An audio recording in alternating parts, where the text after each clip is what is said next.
All right, we're going to keep working on lesson 2.4 on solving equations with variables on both sides. Today, we're going to take more of a look at the application of these types of questions, like story problems that will help us get to an equation that may have variables on both sides, and then continuing to solve them from there. Just a general look, really, at being able to write an equation for a given situation as we move forward here. So, the first one I think is a good style question. It tells us to select all the stories that can be represented by the given equation. And if none of the stories can be represented, then select none of the above. So if we go through this first set of questions, the first thing I want you to notice is that there are boxes here. Now, when there's boxes here, that means that there's more than one possible answer. They actually tell you up here, select all of them. So it's not like you can find one that works, mark it, and move on. You got to check them all. Okay. And what I'm going to do is kind of read the question, write the equation that I think represents it, and then compare it. So here we go. Elsa works at a museum park. She earns $26 an hour. $26 an hour. She also has to pay 13 for transportation. Last week she worked X hours. She ended up with a total of $377 after paying for transportation. Okay, so she works. She makes $26 an hour, and she works for X hours. So 26x is going to be how much money she makes. Take away the 13 she had for transportation, and it left her with 377. So this equation represents this description. Does it match the equation they gave us? Well, the answer is no. That equation is not the same as that one. So the next one. Okay, she earns X dollars an hour, pays 13 in transportation. She worked 26 hours and ended up with $377 after paying for transportation. So she makes X dollars an hour now. We don't know how much money she makes per hour, but we know she works 26 hours. So her pay again is 26x. The 26 hours she worked times the amount of money she makes per hour. Take away the 13 for transportation, she's left with 377. So this equation represents this description. Does it match the original? The answer again is no. Moving on. She works at an amusement park. She earns X dollars an hour. She's got to pay $26 for transportation. And last week she worked 13 hours, ended up with a total of 377. So now she's making X dollars an hour and working for 13 hours. So pay the amount of money she makes times the hours she worked is her pay. So 13x is how much money she makes. Take away the 26 for transportation, she winds up with 377. So this equation matches our original equation. So this situation matches the equation. She works at an amusement park, earns 13 an hour. She got to pay 26 for transportation. Last week she worked X hours. She ended up with 377 after paying for transportation. So now they tell us she makes $13 an hour, but we don't know how many hours she worked. She worked X hours. So again, 13x is going to be the money she makes. Take away the 26 for transportation, ends up with 377. So again, this description matches our equation. And then of course, since I chose two of them, none of the above is that's not an option. So there's our solutions. Okay, you'll get a couple of these tonight. Another example of being able to write an equation. Elsa takes classes at both Westside Community College and Pinewood. At Westside, the class fees are $98 per credit hour. And at Pinewood, class fees are $115 per credit hour. She's taken a combined total of 12 credit hours between the two schools. Suppose she is taking W credit hours at Westside. Write an expression for the combined total dollar amount she paid for these classes. Okay, so what the deal here is we know she's taken a total of 12 credit hours, and we know she's taken W of those 12 at Westside. So we know the number of hours of classes she's taken at Westside is, we'll just say X. Okay, could have put a W, I suppose, but I put an X. Now, if she's taken X hours at Westside and a total of 12 altogether, then that means at Pinewood, she's taken 12 minus X hours. All right, so let's, just a couple examples. Let's say she's taken 6 hours at Westside, then 12 minus 6 is 6. She's taken 6 at Pinewood. Those two add up to 12. If she's taken 10 hours at Westside, 12 minus 10 is 2. So she's taking 2 at Pinewood, 10 plus the 2 is 12. So as long as I keep it like this, I'm always going to get a total of 12 hours between the two schools. Okay. Now the question said write an expression, doesn't say an equation, says write an expression for the combined total dollar amount she's got to pay for these classes. Okay. Well, the total dollar amount for the class fees is going to be $98 times every hour she went to West Side. So 98 times the hours at West Side plus 115 times the number of hours she took at Pinewood. Okay. Now I can replace this hours at West Side with X, and the hours at Pinewood I can replace with 12 minus X. And notice I group this because I want the answer to this to get multiplied by 115. So there's an expression that would tell you how much money she's going to pay for her two sets of classes here. Now I could simplify this, but it didn't say we had to. It just said write an expression. So that's what I did. You may find it wants you to simplify it. That wouldn't be hard for you to do. 98x, distribute the 115, combine like terms, and you'd have it. Okay? All right, so that's that. Let's take a look at another one of these because these are kind of popular questions. Juan works as a tutor for $14 an hour and as a waiter for $10 an hour. This month, he worked a combined total of 90 hours at these two jobs. If T is the number of hours he worked as a tutor this month, then we need to write an expression for the combined total dollar amount he earned. Okay, so again, we understand he works 90 total hours in the two jobs. And for the tutor hours, it's T. We don't know how many hours it is, but it's T. That means if he's going to do a total of 90 for the two jobs, then the waiter has to be 90 minus T. So again, if it's 10 hours as a tutor, it's 90 minus 10, or 80 hours as a waiter. That gives you your total of 90, as long as I write it like this. All right. So how much money did he earn this month? Well, for every hour as a tutor, he makes 14 bucks. For every hour as a waiter, he makes 10 bucks. So I'm going to take 14 times the hours he spent as a tutor, 10 times the hours he spent as a waiter, and that's 14 times T plus 10 times the quantity of 90 minus T. Again, that's got to be a quantity because I want to take 10 times the answer to this. Okay. So that's how we set these up.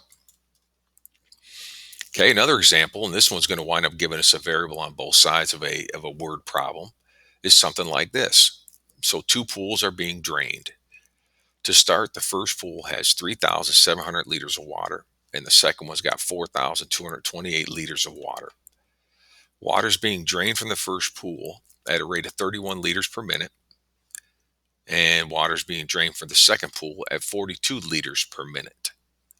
Let X be the number of minutes that water is to be drained. Okay, so for each pool, let's write an expression to represent the amount of water that's going to be in it after X minutes. All right, so the first pool. Now remember, the first pool has 3,700 liters in it to start with, and we are draining 31 liters a minute. Okay, we don't know how many minutes, but we do know X is going to be the number of minutes. So it's going to look like this: 3,700 liters to start with, and then after each minute, we take out another 31 liters. The second pool is going to start with 4,228 liters, and we're taking out 42 liters per minute. Okay, X is the same number of minutes in both cases. Okay, so there's my expression for the number of water, the amount of water left in the first pool after X minutes, and here's how much water is in the second pool after X minutes. Now it says write an equation to show when the two pools would be the same, have the same amount of water. So when are these two going to be the same? Is it possible for them to ever have the same amount of water? Well, this one has less water to start with, but it's draining at a slower rate. This one has more water and it's draining at a faster rate. So it is possible for these two to wind up at some point with the same amount of water. When will they be the same amount of water? Well, it's when these two are equal to each other. Okay. So here's an equation with variables on both sides. If we were to solve this for X, that would tell us the exact minute at which these two pools would have the exact same amount of water. It only lasts for about a minute, and then the other one would bypass it. Okay, that's all they ask us to do is write that equation, set those two equal to each other. Okay, another example of this: John and Jessica opened a savings account. He started with $330. That's his initial deposit, and he's going to put in $75 a month. She's going to start with $660 and she's going to put in $45 a month. Okay, let's let X be the number of months after today. So moving forward here. For each account, write an expression for the amount of money in the account after X months. All right. So how much is in John's account? Well, John starts with $330 and every month he's putting in $75. So it's 75 times the number of months is how much more he'll add to it. Okay. Jessica, she's going to start with $600, much more money, but she's only going to put in 45 a month. Now, is it possible for John to wind up with more money in his account? Well, he's starting with less money, but he's putting in more. So eventually he's going to catch her. Okay. So the question is, when will they have the exact same amount of money? Well, since this X is the same in both cases, whenever we figure out what that X is, when X equals a number, that's the number of months in which these two guys are going to have the exact same amount of money in their accounts. Okay. We don't have to solve it. We just had to set it up, but that's what it would look like. Okay. It says complete the story here. These are just different variations, guys. You're just seeing different styles of problems that we can apply and write equations for. So we got to complete the story so that it is represented by this equation, 15 plus 10x equals 13x. And then we'll solve for x. So the scenario is this. Boris is going to be buying X pizzas tonight. We don't know how many pizzas he's going to buy. So X is the number of pizzas he buys, and it's the same on both sides. Restaurant A is charging an amount per pizza, and then there is also a charge for delivery. Well, this restaurant A is going to have to be our left side. Okay. So if it's 10 times X and X is the number of pizzas he buys, then they must be charging $10 per pizza. And then if this is a delivery fee, they must be charging $15 for delivery fee. That would give me this expression. 10X is $10 per pizza times X pizzas plus $15 delivery. So that's the left side of my expression. The right side has got to be this 13X. So restaurant B charges this much per pizza, but they don't have any other charges or discounts. So they must not charge to deliver. So if it's going to be the right side of my equation, then obviously they're charging $13 per pizza. Okay. The total cost of these pizzas with all the charges and discounts is the equation they gave us. 15 plus 10x equals 13. And they want us to find the value of x. Okay. So let's go to work on solving this. I got an equation. I got a variable term on each side of the equation. Everything's simplified, ready to go. So let's start solving. Subtract 10x from both sides. 15 equals 3x. Now I got to isolate my, or get my coefficient of my x to become a 1. So I'm going to divide each side by 3. And x is 5. So for this story, Boris here is buying 5 pizzas. If he buys 5 pizzas from restaurant A or 5 pizzas from restaurant B, he's going to spend the same amount of money. Okay. A couple last ideas here when we're solving equations with variables on both sides or not is there is a chance that our equation could wind up with no solution or an all real number solution. All right. No solution occurs when the variable terms cancel each other out and the remaining equation is false. So take a look at this now.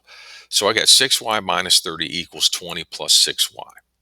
Okay, if I was solving this equation, the first thing I would say is, okay, the left side simplified, the right side simplified, but I got a variable term on each, so we got to eliminate them. So if I subtract 6y from both sides, okay, that's going to make this 6y minus 6y, that's going to be 0. 6y minus 6y, that's going to be 0. So I'm going to be left with negative 30 equals 20. Now, there's no more variables. We can't solve for y because y is gone. Is this a true or a false statement? Does negative 30 equal 20? Yes or no? The answer is no, it's false. Negative 30 is not the same as 20. And if this is false, if the variables cancel out and the statement is false, that means there's no solution. There's no value of y that I could go back up here and put in place and make this thing work.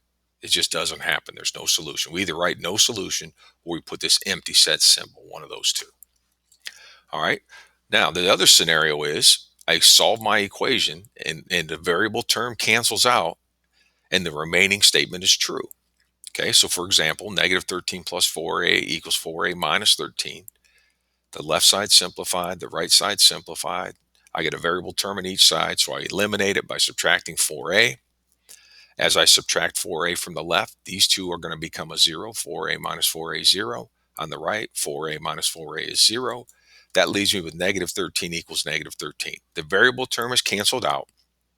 In the remaining statement, the numbers are equal to each other. That means this is true. And therefore, the solution is all real numbers. In other words, I could go back here and put any number in place of a I want. This will always be true. If I put 1 in there for each side, it'll be true. If I put 3 in there for each a, it's going to be true. The reason is this expression and this expression are exactly the same.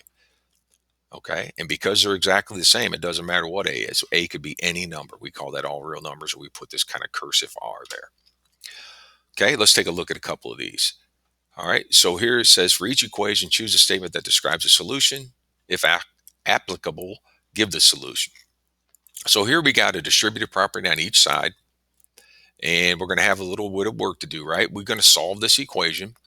And the first thing I tell you to do is to distribute and simplify each side. So I'm going to distribute on the left side, 5 times y and 5 times 1. I'm going to distribute on the right side, 4 times y, 4 times negative 1. And I'm going to get this, 5y plus 5 minus y equals 4y minus 4 plus 9.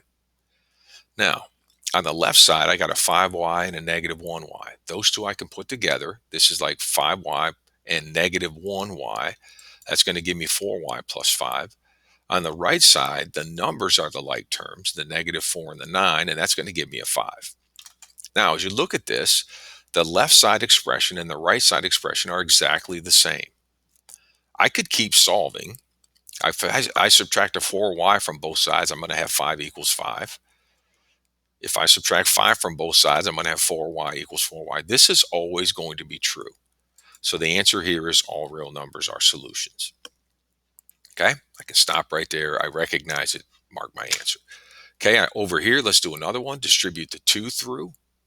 Distribute the 3 on the right. I'm going to wind up with 2x plus 4 minus x equals 3x minus 3 plus 9.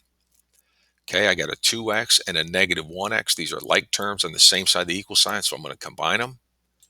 That's going to give me x plus 4 on the right side. Okay, I got 3 terms. The negative 3 and the 9 are like terms. That's going to give me a 6. So as I look at this now, my next step would be I'm going to subtract an x from both sides because I got a variable term on the left and one on the right. I got to eliminate one of them. Minus x minus x. This is a 0. So I'm going to get 4 equals 2x plus 6. Guys, the variable terms, when I subtracted them, didn't cancel out. I still had 2x. That means you're going to be able to solve it. Okay, if the variable terms don't cancel out, then you keep on going. So I'm going to subtract a 6 from both sides to get my 2x isolated.